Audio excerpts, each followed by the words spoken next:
Nama waan sirraa barbaachisu hin hojjenne waan isa hin barbaachisneetu isa hojjechiisa. Atiin dalaalaa jirtu kun yoo kaayyoo keetirratti, mul'ata keetirratti, abjuu keetirratti yoo niifi hojjetaa hin jirre taate itti fagaatamummaadhaan akka rakkattee rakkifamaa jirtu shakkii takka hin qabu. Si gubbaa dhuguma qulfii kana sitti hubachiifteedhan. Itti gaafatamummaa dhiiste taanaan itti fagaatamummaan sindiistu. Kan ulee nabiyyallaahi Muusaa dide jirma Fir'aawnaa hin diduu jedhama. Namni gaafatama lakkisee yoo jiraate gaafatama lakkisuu irraa fagaatu isaa irraa ni gaafatamaa jira Rasuulli alayhi salaatu wassalaam. Yoo itti gaafatamummaan hojii hin dalannate maaliif dhalachuun barbaachisee ure? Nutiin kun bardarasaadha. Kaayyoon nuti mana keenyaa gabbaaneef waa hubatu, waa baratu, waa qoratudha. Nutiin kun kaayyoo baaneef sayyoo diganne sanirraa ni gaafatamne. Itti fagaatamummaa jechuun jiraatanii waan jiraataniif wallaaluu, jiraatanii eessa akka jiraatan wallaaluu, jiraatanii eessatti akka deemaa jiran wallaaluu jedhama. An qulfii kaniin bachiisa kaniin darbe mana kiyya keessatti kaniin as barbaadaa jiru, wanni as barbaadaa jiru waan ifni as jiruu fi waan laayitiin as jirtuu fedhe.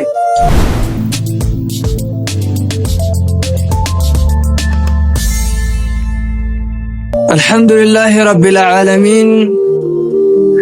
ثم الصلاة والسلام على صاحب التاج والمعراج، صاحب الوجه والأنوار والجبين الأزهار، سيد ولد آدم، رسول رب العالمين، عليه أفضل الصلاة وأتم التسليم. السلام عليكم ورحمة الله وبركاته.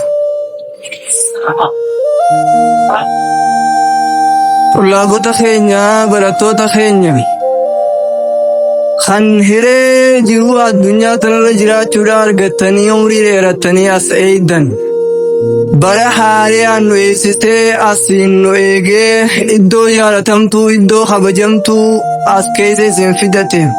Isaaf galata galchina. Alhamdulillahi Rabbil Aalamiin. Dhalli namaa kan duniyaa tana gubbaratti uumame hundinuu itti gaafatamummaadhaaf uumame malee itti fagaatamummaadhaan jireenya isaa xumuruu, jireenya isaa fixuu, akkasuma umrii isaa fixuudhaaf hin dhalanne. Namni kan duniyaa tanarratti dhalateef itti gaafatamummaadhaaf malee itti fagaatamummaadhaan jireenya isaa, umrii isaa kanneen akkanaa kana fixuudhaaf miti. Itti gaafatamummaan kaayyoo ofii kaayyeessuu, muuxannoo ofii gabbisuu, mul'ata ofii mul'isuu irratti akkaan jabaatanii hojjechuu, akkasuma dirqama sirra kaahame hojjechuudha jedhamu. Itti fagaatamummaan faallaa itti gaafatamummaati. Itti fagaatamummaa jechuun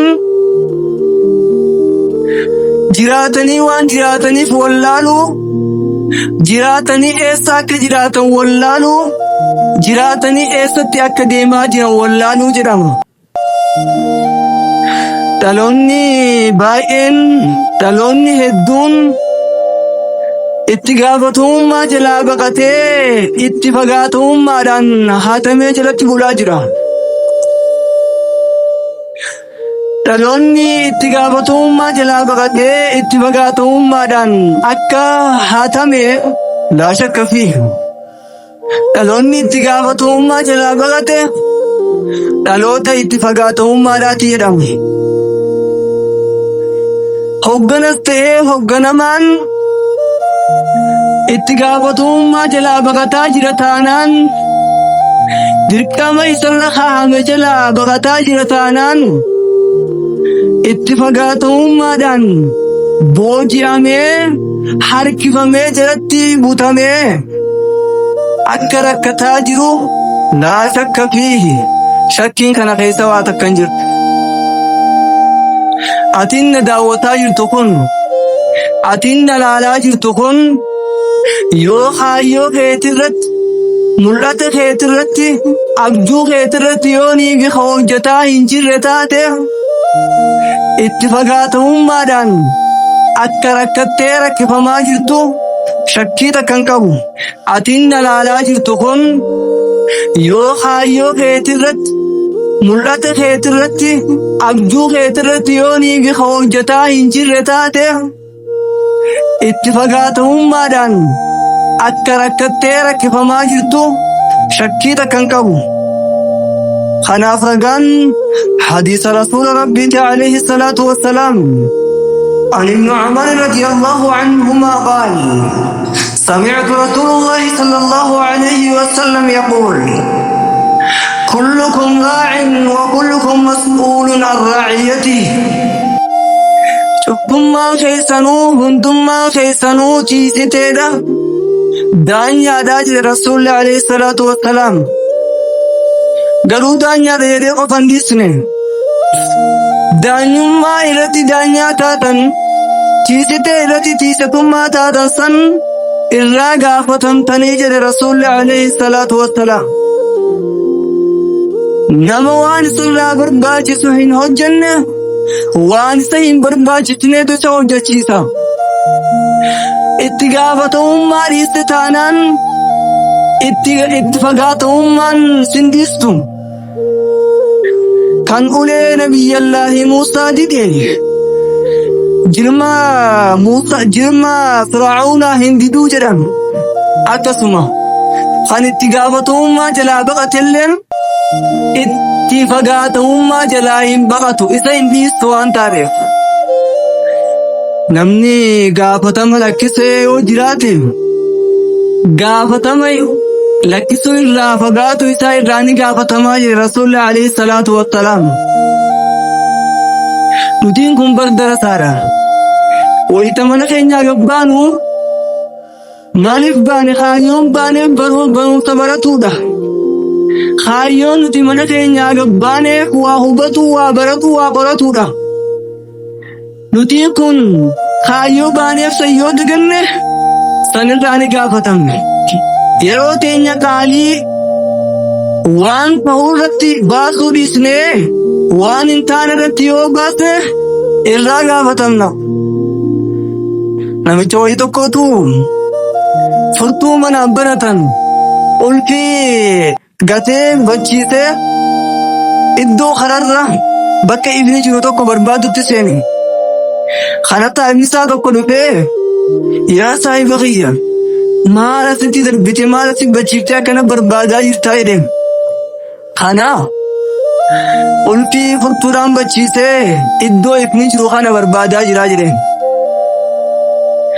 Kana hayyaan isa wajjin barbaadee haga daqiiqaa muraasa takka wajjin barbaadee ulfii mul'atu dhabuu eegaa abdii irraa muratee maal jedheen gaafii gaafate.